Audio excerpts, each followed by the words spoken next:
Welcome to the Tech Egg. Don't get scrambled. Enjoy the video. You'll begin by confirming the essentials. Pair the watch to your iPhone and install the latest watch OS. Once done, enable wrist detection, Bluetooth, and Wi-Fi so sensors and notifications flow. Make sure you're signed into the same Apple ID for health and backups. Next, pick a watch face that fits your daily needs and add 1 to 3 complications: time, activity, or calendar, so crucial info is visible at a glance. This gets you operational fast and keeps interruptions minimal. You now customize functionality to match how you move through the day. Start by setting activity goals and heart rate alerts, then enable fall detection if relevant. Once that's done, add complications like calendar, timer, maps, and music so one tap gives you action. Make shortcuts in the Shortcuts app for frequent tasks. They appear on the watch for instant use.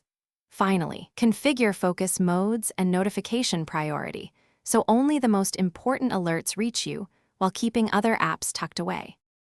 Finish by building daily routines. Charge the watch overnight or during a quiet hour, enable low power mode when needed, and limit background app refresh to extend battery life. Use the workout and health apps to sync activity and sleep. Review trends weekly so adjustments are meaningful. If sensors act up or notifications stop, try a restart first. If issues persist, unpair and repair the watch from your iPhone. This often clears stubborn sync or software problems without losing your data. Thanks for watching. Consider subscribing if I helped unscramble your problems.